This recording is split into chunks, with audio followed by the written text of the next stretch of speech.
Okay, let's do this. We are at day 2. I'm not as pumped as previous Nakano trips. I used to feel that excitement of visiting Nakano as the plane landed in Japan, all the thoughts, the things that I would find. But these are different days, and though I'm still excited, I know to expect less and higher prices. This is my first trip to Nakano of this trip, and I will probably stop by a few more times.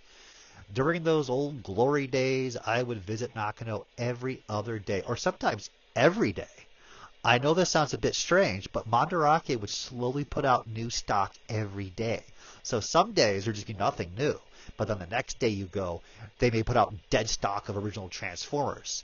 It was just luck of the draw and a constant thrill to keep going back and checking. It's a bit of a walk to get to Broadway.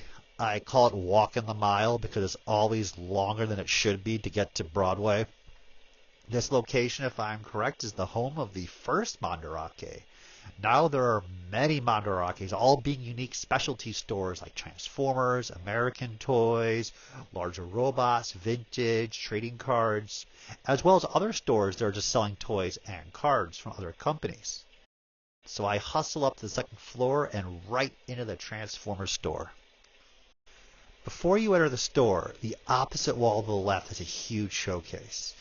I remember seeing this display full of original Transformers filled top to bottom. The showcase is mostly filled with newer Diaclone toys. These days, it's sparse in its selection of Transformers, and this is also due to the heavy amount of tourism. Nakano is like the top place to visit for toy collectors. A few items are priced pretty fair, actually, and looking back at the photos, I probably should have checked down that Metal Hawk. But it is tough to make videos and focus on buying. A number of the worn box Transformers here were the same ones I saw back in April.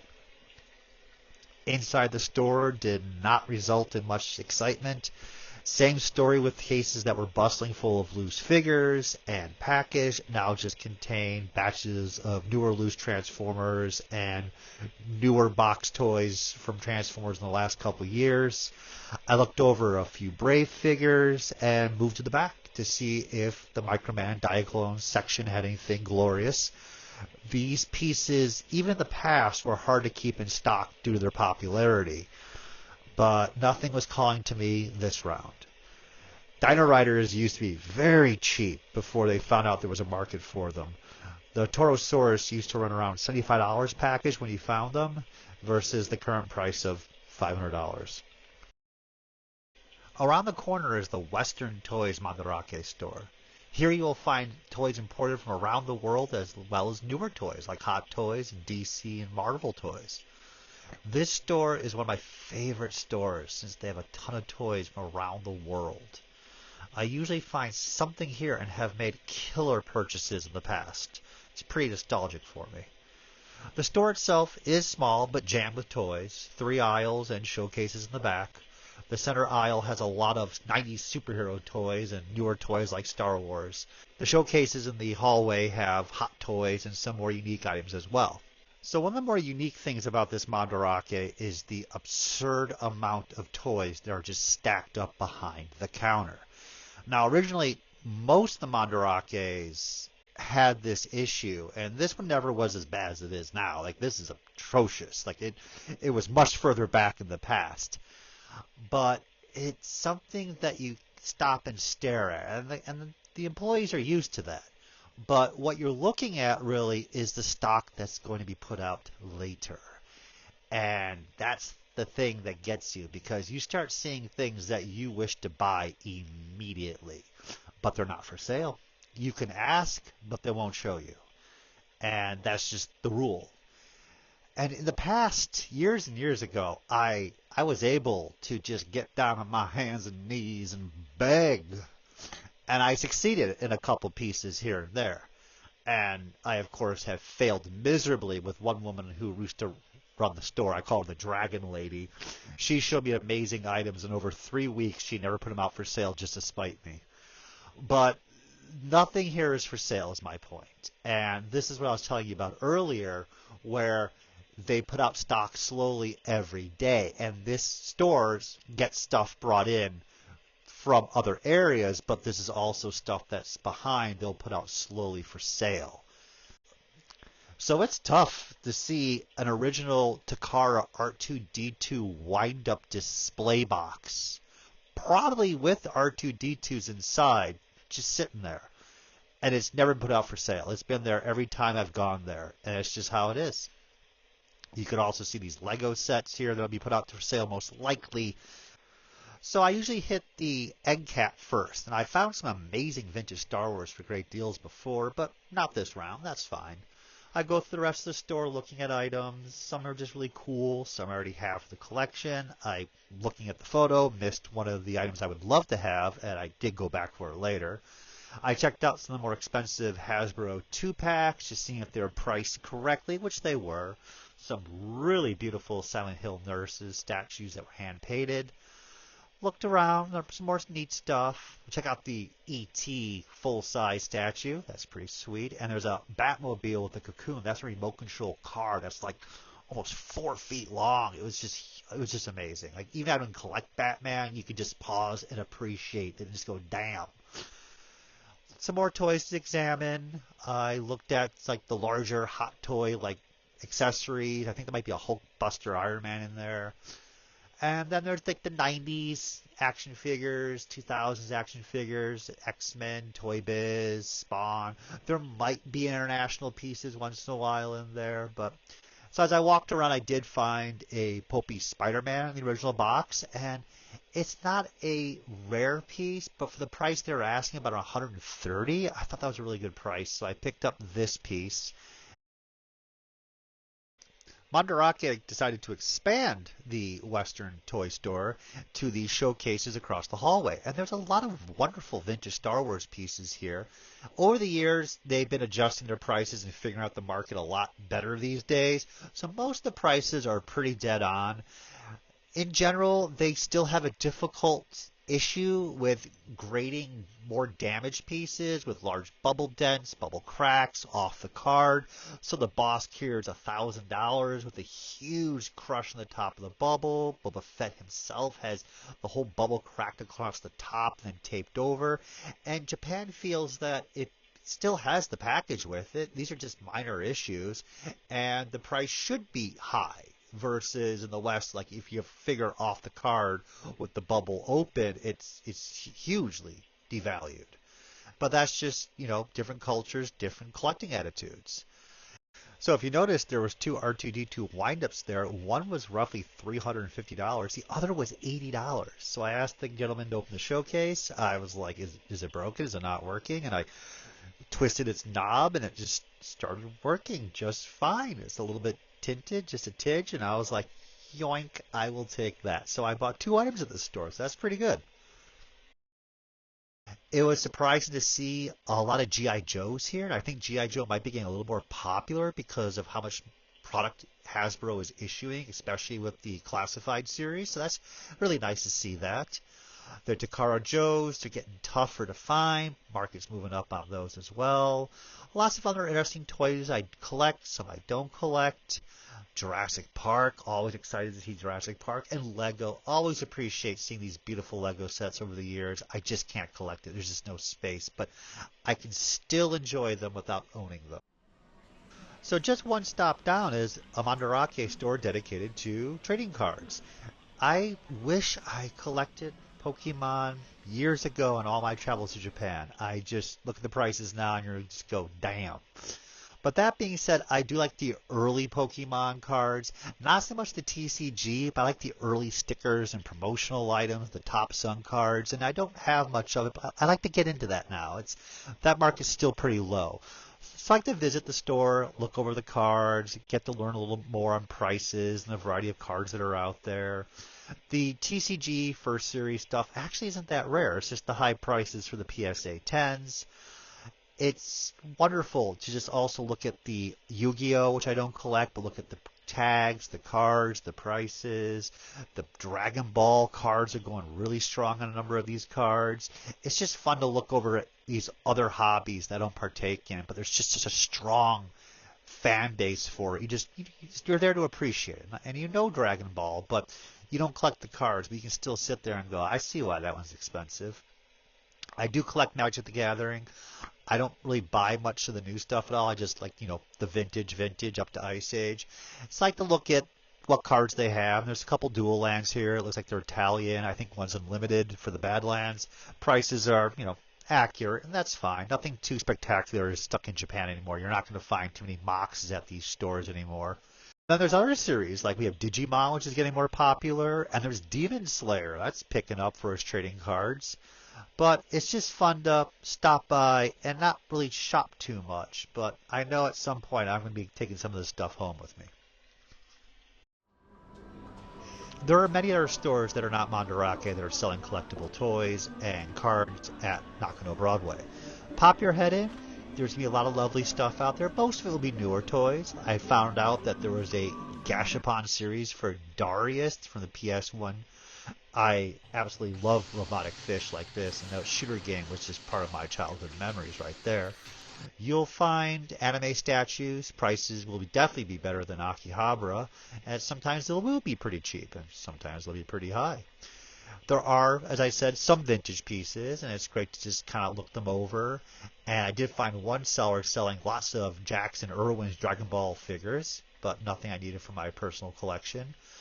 Lots of wonderful vintage stuff, too. It's just, as I said, really fun to just look at them, gain some more knowledge about these international toys.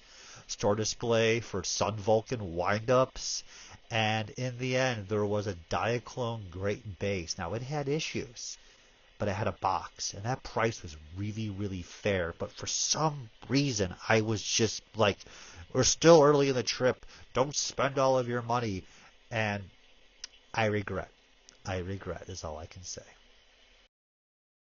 So I continue on my way through the hallways of Nakano Broadway, and I'm on the left-hand side, and I'm making my way curving around the giant figure eight to the far right. And this is where there's another wonderful store called the Micro Shop, and this is all micro figures. The Micro Shop is as what it describes. It's all the miniature figures from all the years, all the Keshigomu little rubbery figures, all the prizes from candy toys, including wrestling and other little pieces like Bakugan and Beyblade. It is one of my favorite shops because it's not just I collect the stuff, but there's so much stuff that was produced in Japan in the 80s and 90s and continue on to this day that even though I've been coming to this store for years, I'll still walk in and be like, never seen that before, never seen that before, never seen that. It's eye-opening and a great learning experience. Unfortunately, I didn't have any photos for you of like all the showcases laid out, but you get a rough idea. It's just a giant open space, and this is just one corner of all the showcases. In this showcase, you can see Rockman, or known as Mega Man, little 3-inch posable figures that I think were in Gashapons. We have some Power Ranger candy toy kits and other figures. This is the only Battle Beast Laser Beast I could find. It was still pretty beat up with a hefty price tag. Hordes of amazing pieces here from various lines, including the Transformer Ramen Cups. We have a ton of Kirby Nintendo Keshis from the 90s. These are all Nintendo figures from the mid-80s, including Mario, Zelda, Metroid, and I thought they'd be really popular, but people in the West just really don't even know about them. These are group bags of cheaper figures, mainly oddball lines and 90s toy lines. They're pretty fairly priced. You can get a whole bag for like $10 of just really cool little mini Keshis. This whole section is just miniature Ultraman SDs and unknown figures. These are all candy toys. You can see some of the Ultraman in the background, or Superhuman Samurai. And Final Fantasy. I actually picked these up as a kid in the US, and these are lovely. I actually was tempted to buy these. This is an original trash can top display that went against the quarter machine window as Dragon Ball Z figures.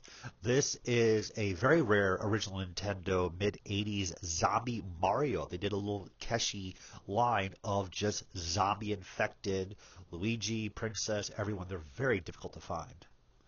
More horror-style figures. This is an original store display of all the little miniature monster heads, probably from the mid-'80s. Just incredibly rare. Like you would never see this out in the wild unless you were at Micro Shop. We have original Microman candy toys. You see the Perceptor there. You actually can build a miniature transforming Perceptor action figure kit. These are original transforming eggs from Bandai from around 1985. These are all themed of creatures, universal monsters, insects, robots, all that transform into a egg. Bandai just loves doing weird stuff. These were actually licensed with Mattel and became Meteorbs for the Masters of the Universe He-Man line, and they were recolored. And you can see a number of the ones that we never got in the West right here. They are really fun and interesting. So I kind of feel like I'm beating you senseless with all these wonderful images of these Keshis and miniature figures. And yes, I'm going to continue doing so because you know you love it. There's just so much stuff and so many things to collect that you never even knew about. It's amazing. And I'm going through these photos now and I'm looking at stuff like a little more clear and level headed. And I'm like, should have bought that. Should have bought that. Why did I leave that? And that's because when I'm doing photos and video, I'm not as focused as I should be. And I'm regretting that right now. This is a little box that contains 2 miniature Keshi figures for the Nintendo game Ghouls and Ghosts from the mid-80s. Isn't that insane? Like, there's an entire miniature figure line of Arthur and all the demons and monsters that was produced only in Japan. Plus 2 giant soft movies as well that are very rare. But this is the stuff that if you don't know about it and you come to Japan for the first time, you just go into absolute shock. It's just so cool. As you can guess, I haven't even shown you 20% of the story yet. I mean, it's just nuts. And we've already spent so much time covering these wonderful figures. So just look over the images. I'm going to do a little speed run on these right now. Just pause if you want to look over something. But yeah, this is a place that you can just spend hours, especially if you're not used to this stuff, just going through and examining everything. It's a lovely store.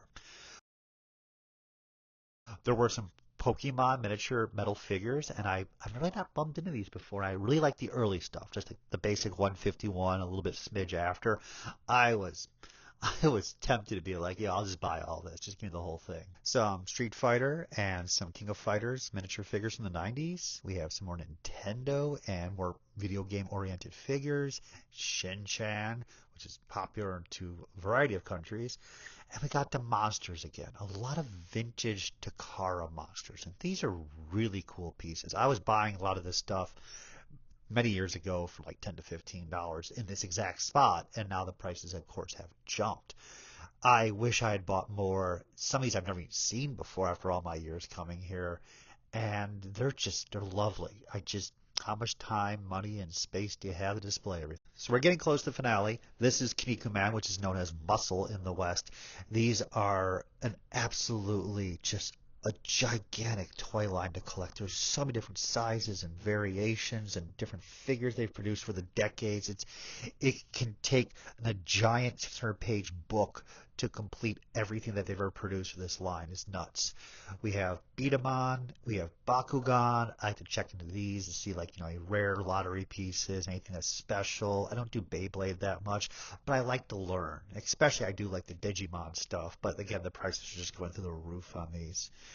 In the end, I didn't buy much because I didn't spend as much time as I should have looking versus doing video and photos. So I picked up the 3 Keshi Transformer pieces and a bag of Rockman figures. And I also picked up the Gegebo Demon Beast figure from 1988 Bandai. This thing, I've never seen it in my entire life. As I was saying, I can come to the store, I've been here for decades almost. And I'm buying that. That is so cool. Congratulations, everybody. You made it through the micro shop images. I know, exciting. No other shop I'll be covering in depth for this episode that deeply. So don't worry. Stay with me, people. So that's roughly it. There are a few other stores on the second floor that I visit, and not too much exciting at this point. I move on to the third floor. We're being the mini bosses and we're getting up to the next floor level. So the third floor, same as before, figure 8, go to the left and they have a Sentai store. Now, the Sentai store is all Power Rangers as well as Pokemon plush and toys. And it's a wonderful store to go into. I go in, I go immediately to the right, and that's when the main showcases are for the vintage Power Rangers. And boom. an original Mighty Morphin Power Ranger Morpher in the original box for an absolutely jaw-dropping price of $200. And I'm just like, showcase, like right off the bat, like you don't doubt it. I don't know why it's priced that way, but that is an amazing price. So the woman brings it out and we look it over, and it's priced this way because it's broken. Coin's in clean shape. It has the holster. The box is really, really worn, but still. And I also found a Die Ranger action figure box that was empty with the insert, and I was pretty sure that was better than my own Die Ranger box. But to explain how you have to be focusing on the ball, which I'm not always as I should, as you already noticed. So what happened was, as the woman showed me the morpher, and I said I will keep, which means I'm taking this, but I want to look around a little bit more and see if I want anything else. Another tourist had came in from the side and walked right over, looked at me, looked at the morpher, and goes, "Oh man, you're buying." And he was really friendly and nice, but like that just represents how many people from around the world, their competition now is amplified compared to the years prior where I've been, where it's just literally you're the only tourist walking around, let's say on a Wednesday afternoon in Nakano third floor. So it was just surprising to see a person almost buying the toy that I'm getting, which is a great deal, within 30 seconds of me asking out. So there are other stores that I look at that are on the third floor that have a few things of interest here and there. In the very back, there is a store called Robot, which sells Western toys, and they've been around for many, many years. This vintage stock and the variety of stock that they get that was international stock, like from Europe, has been getting slimmer and slimmer over the years.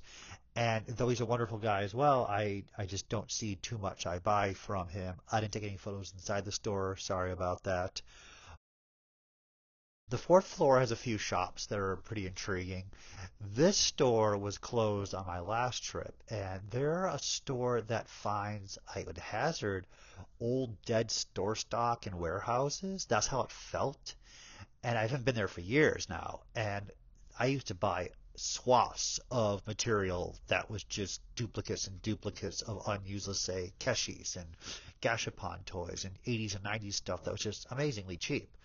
This time, it's all dried up as kind of what I expected. And even though it's not like it used to be filled with, let's just say amazing stuff, and I hope to go back and look at some of those photos and show you guys the stuff I would see back then and buy, I did notice they had a little section for Tamagotchis, and they were all very fair prices, as well as a Ronin Warrior in the Japanese beige color versus the orange color with the die-cast parts. And that was.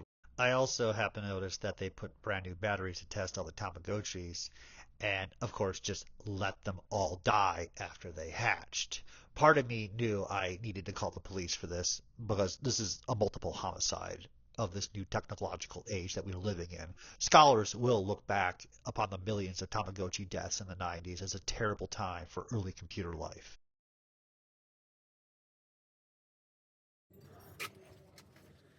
6200はい、ありがとうございます。ありがとうございます。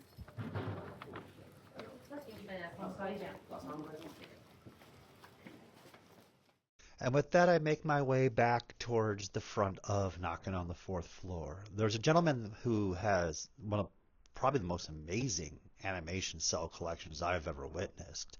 This store has been here for decades, and since the cell market has exploded in value in various areas, his collection and the prices have also substantially increased heavily.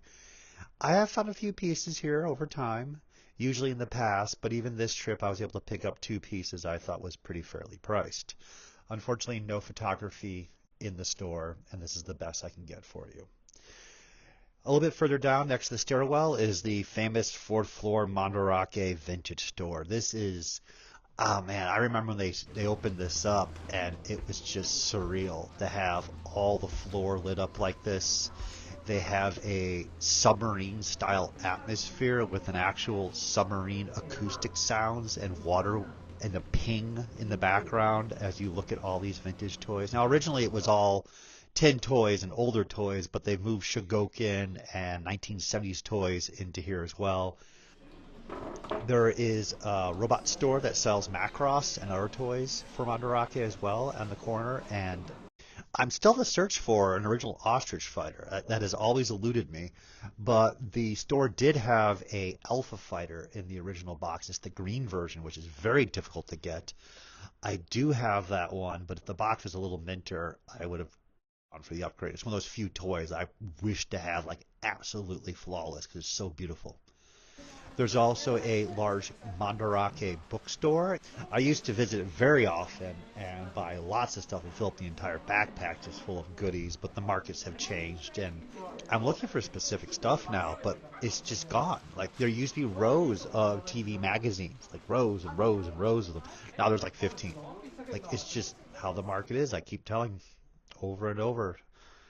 But that's it. Found a little Gakken brochure advertisement, which I picked up, which might have been from like a magazine. And that was it. Nakano is done for the day. And we still have time to continue on our toy hunt, and we leave. From Nakano, I head to Coenji. Coenji is just one stop away. It has a number of collectible stores. If you've watched any of the videos that I never posted, you would know all of them. But we're going to go to Starcase. Starcase is a all Star Wars only store that has been there for decades. And just like all the other stores in Japan, it is hit or miss. You have no idea what you may find. And you may come back a week later and there might be some great new stuff for you. But there's no photography or video allowed. And I honored this, and I just have a angle shot from the hallway to kind of give you an idea what the store looks like, but it is jam-packed, full of Star Wars stuff, including new items as well as old items. And the owner, he's a very good guy and fun to talk to. At this store, I saw some interesting rarities, for sure, and some wonderful pieces. Nothing that struck my fancy. I did find a Millennium Falcon Power of the Force mail-away coin for $200, and I thought that was pretty fair, and I picked that up. With my feet killing me, I make the decision that I need to continue to maximize my time in Japan. Everything counts. Every 15 minutes counts because when everything closes for the day, you have to look back and you have to check off every list of things you wanted to do. So I make the call and I'm going to Akihabara, which is all the way across Tokyo from where I'm at in Coenji. And like a small hamster on cocaine, I start hustling. Akihabara is still bustling. There are a lot of stores to visit still here. Even though it's changed over the years, you can still find some stuff if you just put your effort to it and start digging through those boxes. Lots of new card stores, a few new toy stores have shown up. It is still a must place to visit on your trip for shopping. I know of the Mandarake store that opened up that is to the right of the exit from the JR station. It's going to be all softfubi, which is a reference to rotocast vinyl toys, especially from the 70s and 80s, for like Ultraman and other creatures and monsters, as well as more higher-end rotocast figures like Cause and limited edition figures.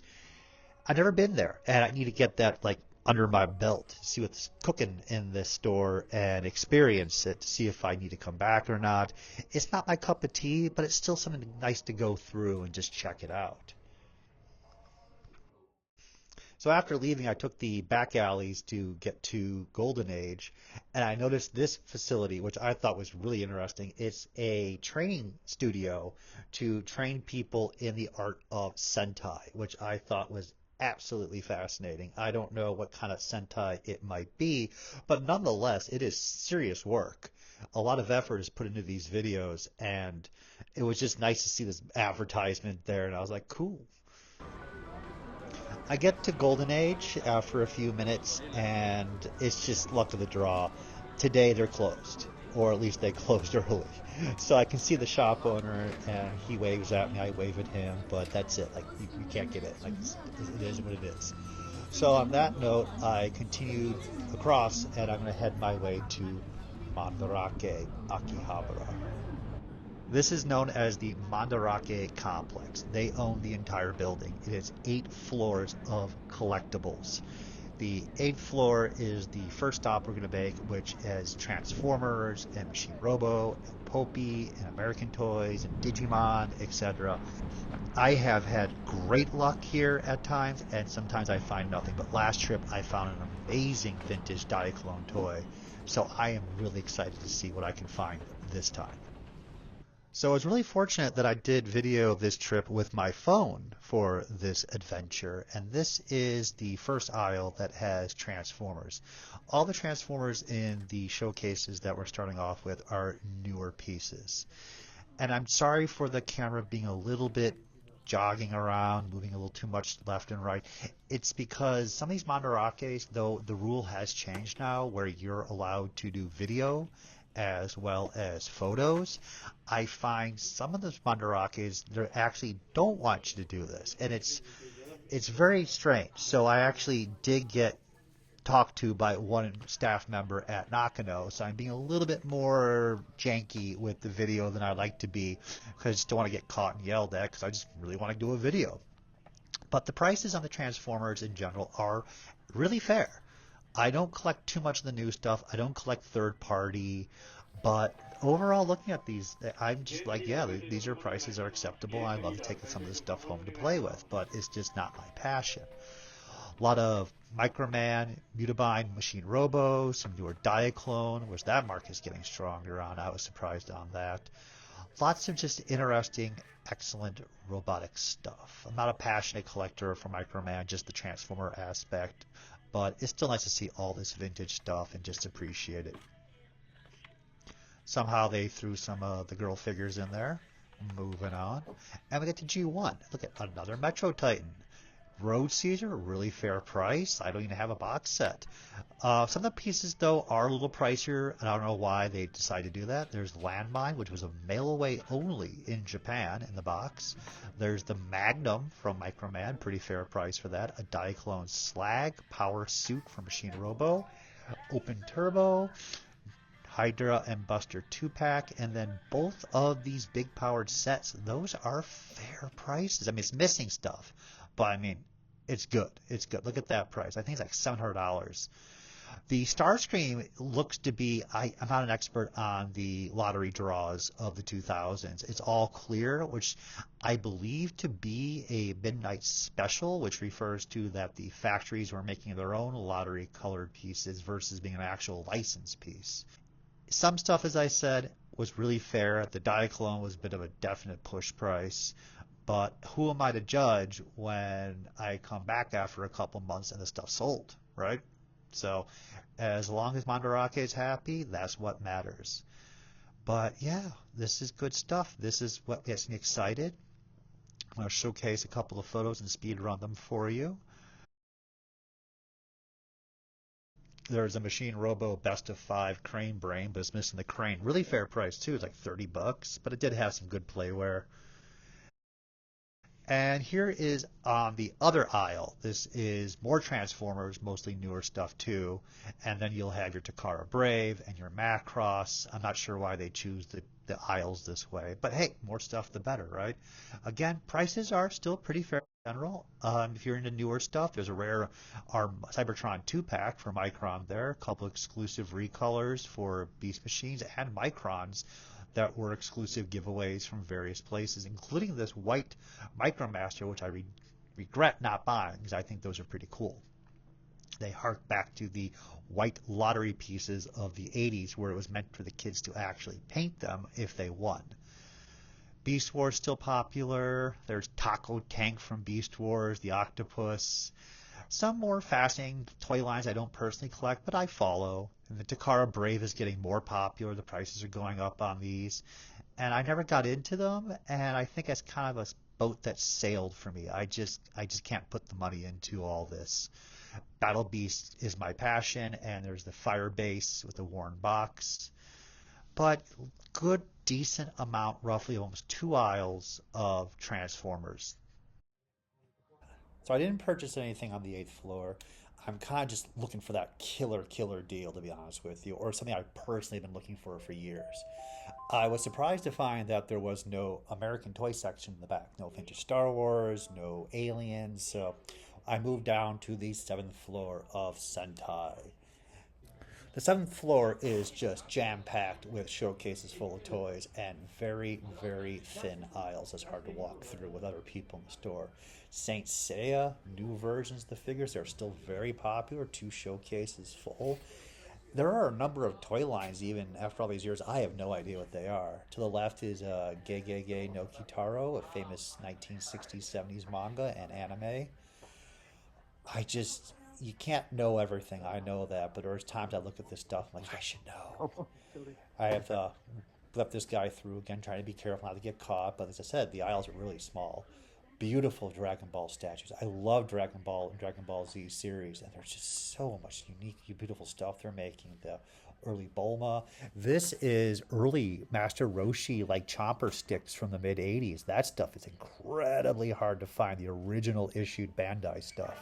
Speaking of issued early stuff, original Saint Seiya's very popular still. And I'm just gliding through a little faster than I should through these aisles. Oh, they are Dragon Ball Z figures now that we're closer up. More gashapons, more prize machine pieces. Lots of cheapy stuff in those bins. Again, if I had the time, I should have ran through that. But we're getting close to the building closing. So I'm kind of like rushing a little bit, just kind of get all wrapped up. But yeah, it's just these two floors. Look at all that. That is all the Kamen Rider section down that aisle. And Power Rangers has this entire aisle and this entire aisle. It's just over the top, in my opinion. And we'll cover some of these. I'm going to show mostly photos versus the full video. I'll probably showcase the full video of the floor later on. But a lot of early box Megazords in the 80s and 90s. I need some of this stuff still. And oh, it's getting tempting even just looking at it right now. I should have bought some of that stuff, but we'll get to the reason why it was good that I did not buy some of that stuff a little bit later. Deca Ranger Morphers, Turbo, SPD, Loose Megazords, Box Megazords. There's the newer, smaller Megazords, which are just like, I'm good with my vintage ones. I don't need the newest of the newest stuff coming out, but the Red Dragon would be nice from Die Ranger. I've always liked to get that guy just individually versus the box superset. Newer Power Ranger weapons and accessories. It's not my jam yet. I haven't watched Don Brothers or a lot of these other series yet. So maybe someday. Maybe someday. But I stopped collecting at Dino Charge. But again, Mandarake's prices and all this stuff is extremely good. I looked at most of the Power Rangers and paused and be like, yeah, I should buy that. I should buy that. So right here we have a Jetman Morpher. That was a really fair price. That's still on my mind. Flashman Box Megazord, early Popey stuff here. A lot of this stuff I just don't have, but the prices have gone up, and it's tough. How much money do you have, right? Classic pieces right here.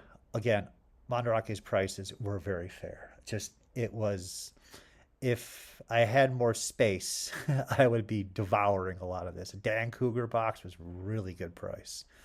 So on that note, I didn't pick up anything.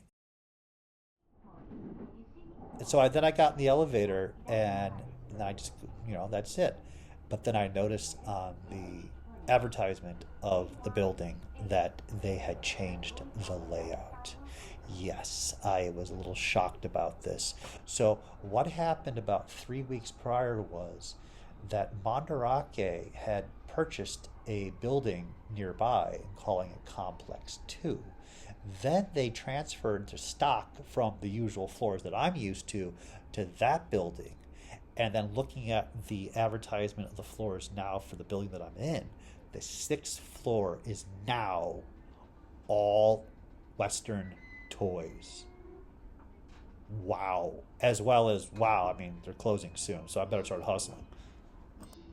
I step off the elevator and the first showcase is vintage Star Wars, and I can immediately see a very rare Takara variant Darth Vader for a really, really good price. And this is exactly what I'm looking for. Like, your mojo is just ramped up when you finally get this amazing deal on a trip, like at a toy show. Like, you're on a high. You're on a complete high, and it's like the second day of the trip. And then I noticed that the Stormtrooper is also a Takara variant, and that is extremely rare. It's actually rarer than the Vader. I'm just still shocked that they're still here, but I understand that they're still here because most people didn't even recognize that the Vader is the Takara version on a really, really bad package, but still a really good, amazing price if you knew what it was. And the Stormtrooper is so hard to tell, you have to really know what you're doing. So most people just looked at it and just thought it was a regular Stormtrooper with the big crunch in the bubble.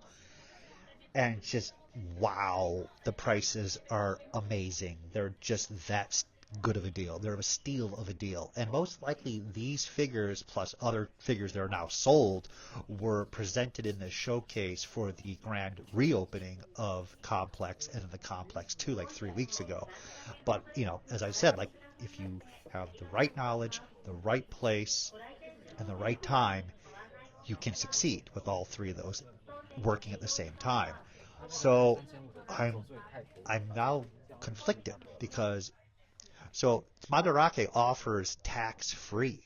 So when you purchase the items, you have to pay the roughly 10% tax, so about $120. But then I can show my passport, and then they give you the tax money back. So it's a fair amount, $120 or $150. It's a good fair amount of money. And I'm like, do I buy these now because the profit margin is so high, and just be happy, or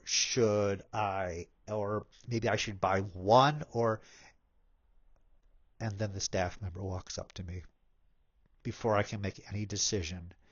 And as I said, I should have been paying attention. Everything comes down to time with these trips and spending an extra few minutes here and there. If you'd even noticed, I haven't eaten any food. There was no stop for lunch or dinner yet. And here I am, just moments. And the staff member says, "You have to leave. We're now closed."